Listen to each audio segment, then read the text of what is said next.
കൂടുതൽ വാർത്തകളും വീഡിയോകളും കാണാൻ ഈ ചാനൽ സബ്സ്ക്രൈബ് ചെയ്യുക. കൂടെ ബെൽ ബട്ടൺ അമർത്തുക. നമസ്കാരം. ജ്യോതിഷ പ്രോഗ്രാമിലേക്ക് എല്ലാവർക്കും സ്വാഗതം.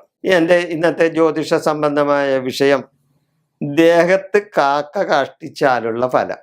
ഇല്ലേ, ചിലപ്പോൾ ചിരി വരും ചിലവർക്ക്.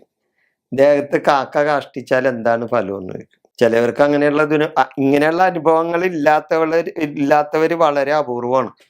നമ്മൾ നല്ല അലക്കി തേച്ച ഷർട്ടും മുണ്ടൊക്കെ ഇട്ട് നല്ല വടിയായിട്ട്, നല്ല വടി എന്ന് പറഞ്ഞാൽ നല്ല വടി പോലെ ഒക്കെ നല്ല ഭംഗിയായി ഒക്കെ ഒന്ന് യാത്ര ചെയ്യുന്ന സമയമായിരിക്കും.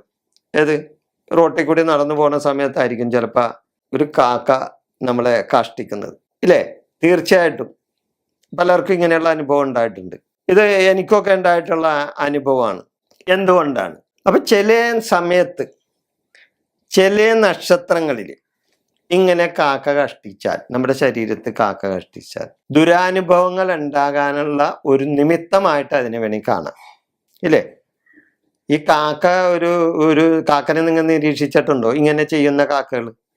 നമ്മളൊരു സ്ഥലത്ത് വന്ന് ഇരിക്കുകയെന്ന് വെച്ചോ, അല്ലെങ്കിൽ ഒരു സ്ഥലത്ത് നമ്മൾ നിൽക്കുകയാണെന്ന് വെച്ചോ, നമ്മളുടെ മുകളിൽ ഒരു മരം ഉണ്ടെങ്കിൽ കാക്ക വന്ന് നേരെ നമ്മുടെ തലക്ക് മുകളിൽ വന്നിരിക്കും. അത് സ്വാഭാവികമാണ്. അവൻ അവിടെ വന്നിരുന്നുകൊണ്ടും നേരെ നല്ല തൂക്കായിട്ട് കറക്റ്റ് നമ്മുടെ ശരീരത്തിലോട്ട് ആ കാക്ക കാഷ്ടിക്കും. ഇല്ലേ, എന്നിട്ട് ആ കാക്ക അവിടെ നിന്ന് മാറി നിന്നുകൊണ്ട് അവനവിടെ നിന്ന് ആ കാക്ക കാഷ്ടിച്ച് അപ്പം തന്നെ അവിടെ നിന്ന് മാറിയിരുന്നുകൊണ്ട് അവനൊന്ന് നമ്മളെ ഒന്നും കൂടി ഏറ് കണ്ടിട്ട് ഇങ്ങനെ നോക്കും. എങ്ങനെയുണ്ട് എൻ്റെ പ്രവൃത്തി, അവനിൽ ഏറ്റാന്ന് നോക്കും. ഇല്ലേ, നമ്മളെ പരിഹസിക്കുന്നതിന് പോലെയാണ് അവൻ ആ ചെയ്യുന്നത്. എത്ര സൂക്ഷ്മമായിട്ടാണ് അവൻ കൃത്യമായിട്ട് നമ്മുടെ ശരീരത്തിലേക്ക് അവൻ്റെ വിസർജ്യം ഇട്ട് തന്നത്. ഇല്ലേ, അത് പലരും ശ്രദ്ധിച്ചിട്ടുണ്ടാവില്ല, ശ്രദ്ധിക്കുന്നിട്ടുള്ളവർ ഉണ്ടായെന്ന് വരാം. അപ്പൊ ഇങ്ങനെ കാക്ക ചില നക്ഷത്രങ്ങളിൽ നമ്മളിൽ കാഷ്ടിച്ചാൽ ഉണ്ടാകുന്ന ചില നിമിത്ത സംബന്ധമായ ചില ദുരാനുഭവങ്ങൾ നമുക്ക് ഉണ്ടാകാനുള്ള സാധ്യത കൂടുതലായി കാണാം. എത്രമാത്രം എല്ലാവർക്കും അങ്ങനെ ഉണ്ടായെന്ന് വരണമെന്നില്ല കേട്ടോ.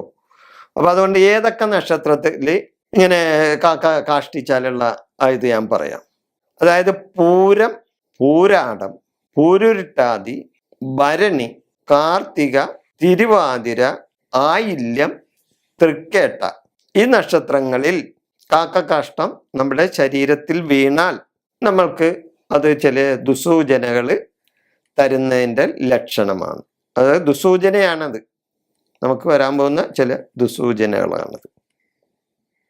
അതേപോലെ തന്നെ കാക്ക വിസർജനമാകണമെന്നില്ല. കാക്ക നമ്മുടെ ചിലവരൊക്കെ ദേഹത്ത് കാക്ക ഇങ്ങനെ തോണ്ടിക്കൊണ്ടു പോകും. ഇല്ലേ, നമ്മ പോകുന്ന സമയത്ത് ചിലപ്പോൾ നിന്നാലും ശരി തന്നെ കാക്ക നമ്മുടെ തലക്ക് തോണ്ടിക്കൊണ്ടു പോകും. അല്ലെങ്കിൽ ആ കാക്ക ദേഹത്ത് ചിലപ്പോൾ വന്ന് ഇരുന്നെന്നും വരും. നമ്മുടെ ദേഹത്ത് ചിലപ്പോൾ പെട്ടെന്ന് കാക്ക വന്നെന്ന് വരും. അങ്ങനെയും വരാം. അപ്പൊ ഇങ്ങനെയൊക്കെ വരുമ്പോൾ ഉടനെ തന്നെ നമുക്ക് വല്ല ദോഷവശങ്ങളും ഉണ്ടാകുമോ എന്നുള്ള കാര്യങ്ങളാണ് ഞാനിപ്പോൾ നേരത്തെ പറഞ്ഞത്. ഇങ്ങനെയുള്ള നക്ഷത്രങ്ങളിൽ ഇങ്ങനെ വന്ന് സംഭവിച്ചാൽ ഇങ്ങനെ ചില ദോഷങ്ങൾ നമ്മളിൽ വരാം. അപ്പൊ നമ്മ എന്താ ചെയ്യേണ്ടത്?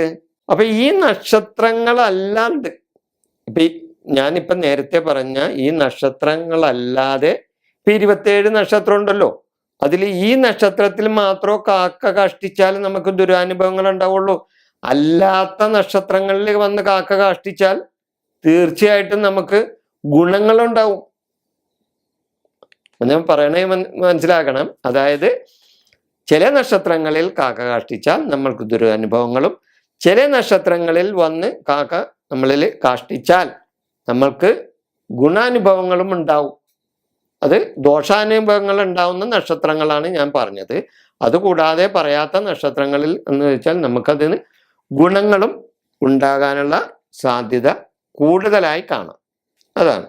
അതാണ് ജ്യോതിഷ സംബന്ധമായ കാര്യങ്ങളിൽ ഇത്രയും കാര്യങ്ങൾ ഞാൻ പറയുന്നത്. ജ്യോതിഷ സംബന്ധമായ എന്ത് കാര്യങ്ങൾക്കും നിങ്ങൾക്ക് തന്നെ വിളിക്കാം, അതിനുള്ള മറുപടിയും പറയാം. ജ്യോതിഷ സംബന്ധമായി എന്ത് കാര്യത്തിനാണെങ്കിലും.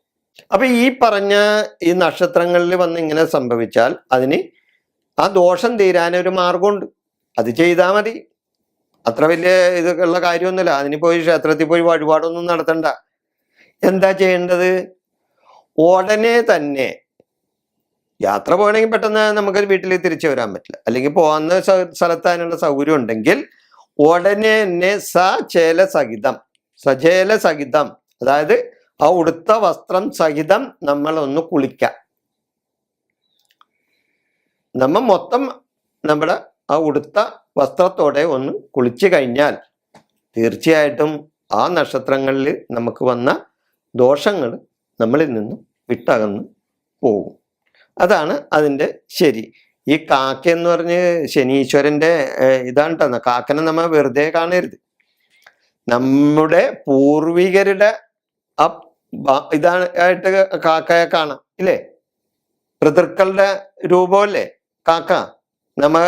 ഇല്ലേ, ഈ പിതൃക്കൾക്ക് ഇത് കൊടുക്കുമ്പോൾ, ബലികർമ്മങ്ങളൊക്കെ ചെയ്യുമ്പോൾ നമുക്ക് കാക്കക്കല്ലേ കൊടുക്കുന്നത്. അപ്പൊ പിതൃക്കളുടെ രൂപമാണ് കാക്ക. അതുകൂടാതെ ശനീശ്വരന്റെ പക്ഷിയാണ് കാക്ക.